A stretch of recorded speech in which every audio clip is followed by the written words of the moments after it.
I think the best place for us to start is back in November. Yeah.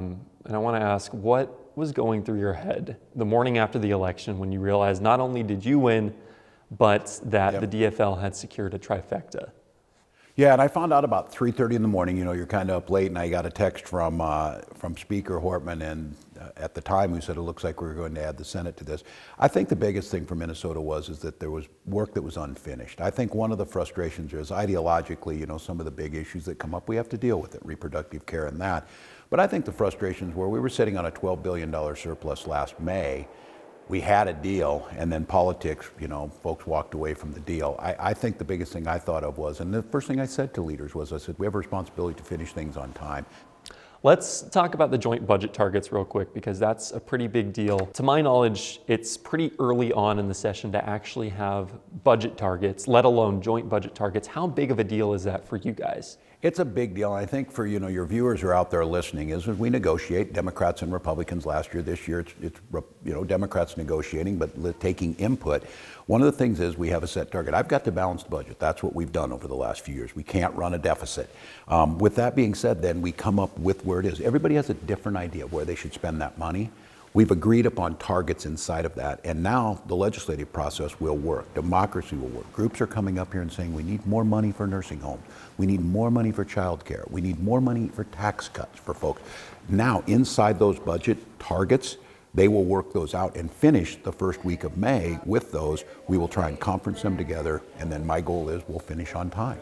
I want to talk about the GOP. Yeah. Because one of their criticisms about this big budget surplus is that it should be going back to Minnesotans, and they want to see more tax cuts. Yeah.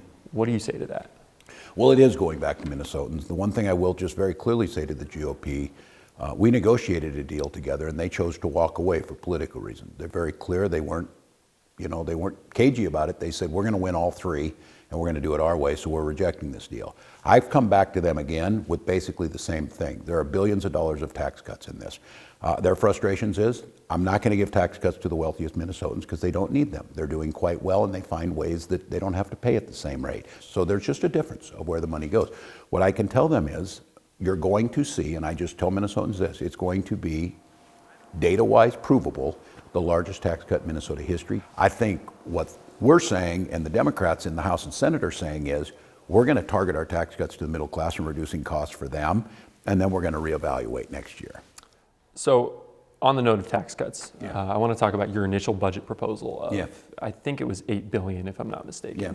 Yeah. In the joint budget targets, that number was $3 billion. Where did those discussions go? How did you guys settle on that much lower number of $3 billion?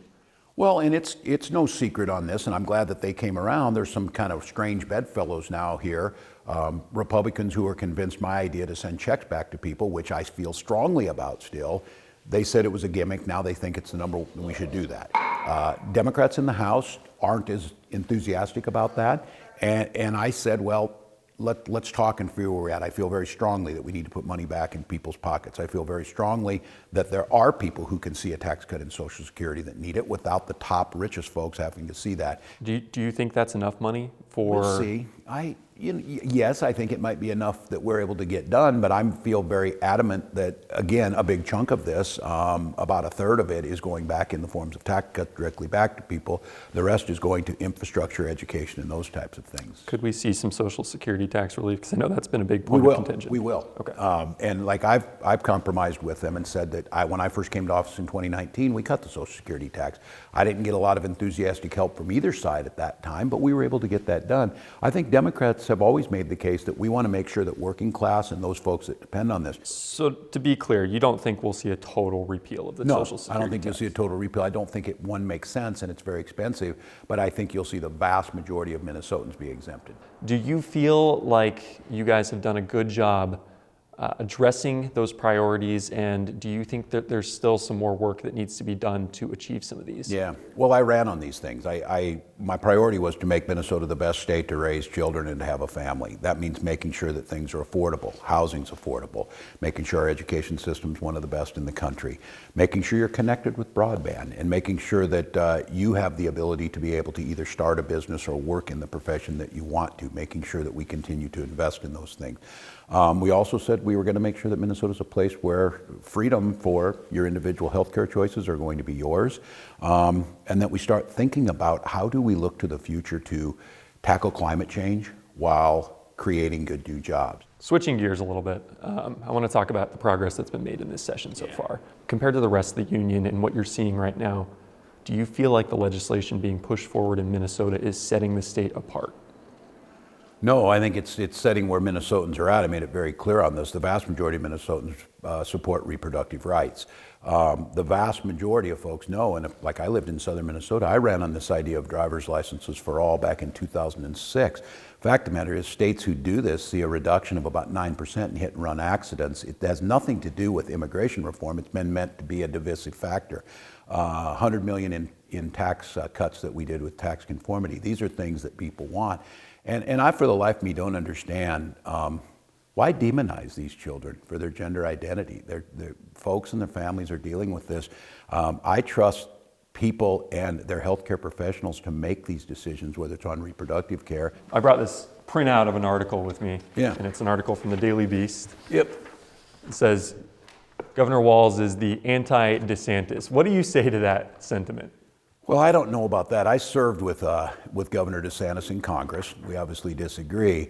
If there's an anti-piece of this, yeah, I think what much of the governor's doing is bullying people who don't have a voice, going after transgender people. People who say they're a small percentage of the population, yes, that's absolutely true, but they have every right that we have. So why demonize them? What is it hurting you in some of this? And this idea of taking books, or I'll just have to be candid with this, I think where I am the anti-DeSantis is very anti-business. You heard the Disney executives yesterday say that Florida is becoming anti-business. Minnesota is not anti-business. We listen to our business community. We're trying to create workforce. So my point is, I'm not trying to pick a fight with Ron on this, but I am going to say as a teacher and a parent that I'm going to stand up to bullies more. And I think the state of Minnesota is making that case that, look, you come here, you can live the life the way you want to. Would you ever consider, let me ask you this, a run for a higher office?